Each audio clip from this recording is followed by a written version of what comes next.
Dzień dobry, nazywam się Mariusz Hoszowski, jestem przedstawicielem firmy SQM w Polsce.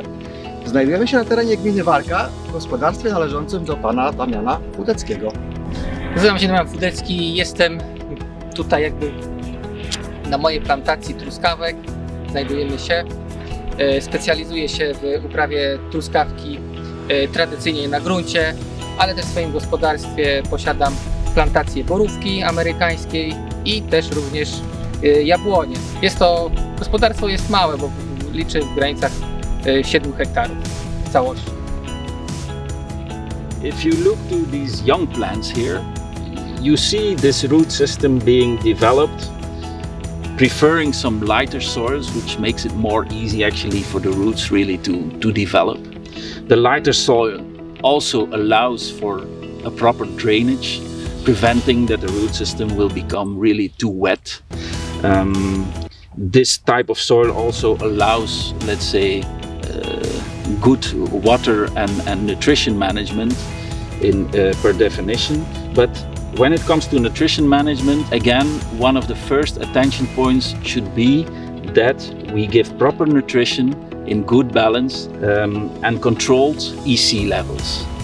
Jako firma SQM nawiązaliśmy kontakt z gospodarstwem pana Damiana, żeby przeprowadzić doświadczenie polowe związane z nawożeniem truskawki. Chcieliśmy sprawdzić, jaki wpływ na rozwój, planowanie i jakość plonu truskawki mają schematy nawożeniowe proponowane przez naszą firmę. Skupiliśmy się w tym projekcie na nawożeniu. Do tego użyliśmy 2 pola. Jedno pole tam, gdzie było stosowane jakby mój program cały nawozowy i drugie pole, gdzie tutaj były używany program firmy SQM i zaczęliśmy porównywać, tak, odnośnie całego procesu od początku wegetacji do zawiązania owoców.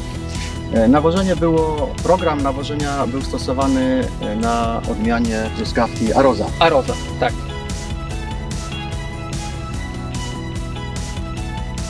The nutrition of these young plants will focus in the first place of a good root development. And we have to take care of phosphorus levels.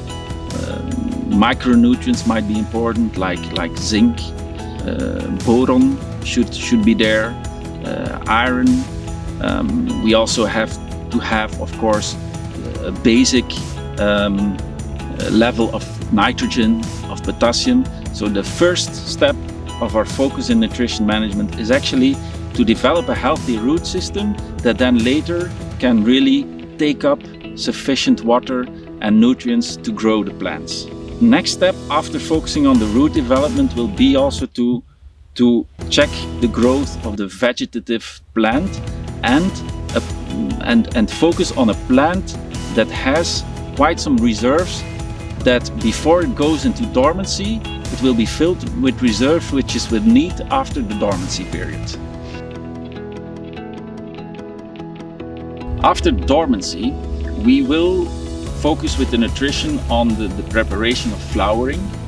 The plant will need, let's say, its basic nutrition to move into flowering. We can steer that somehow also with nutrition. And then after this flowering, we will really focus on the fruit development and the fruit filling.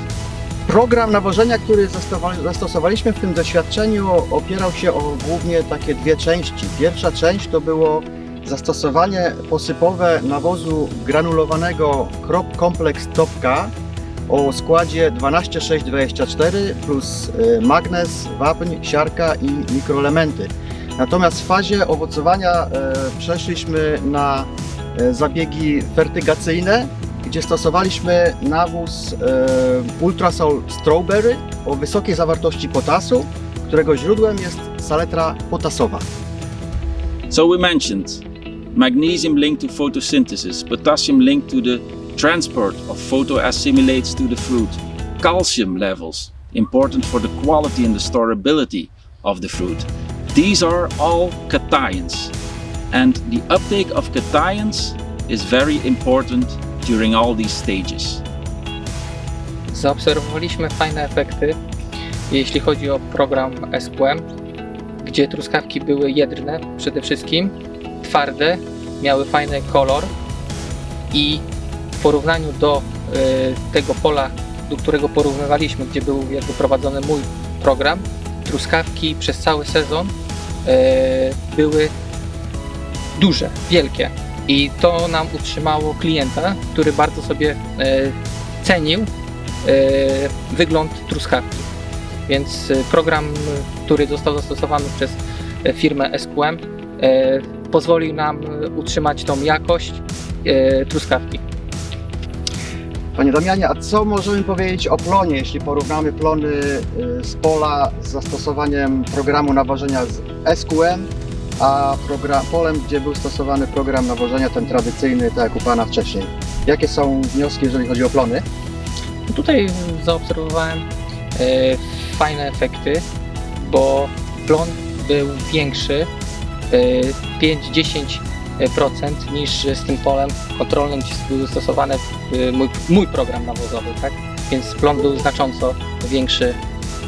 Nitric nitrogen acts synergistically for the uptake of cations, and the ammoniacal nitrogen acts antagonistic in the uptake of cations. We see in field evidence and also in lab evidence clearly that there's a different behavior in cation uptake in plants according to the nitrate to ammonium balance.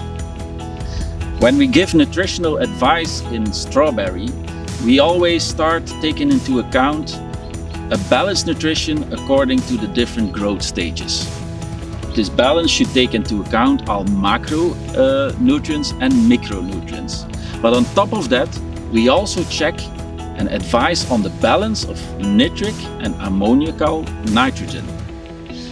In general, and especially for the fruit filling phase, the advice is to make sure that in the nutrient solution we have around 80% nitric nitrogen and 20% ammoniacal nitrogen.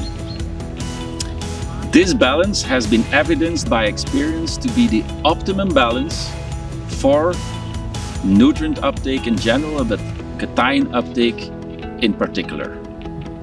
Conclusion. When it comes to good strawberry nutrition, always take into account the control on the EC levels in your nutrient solution.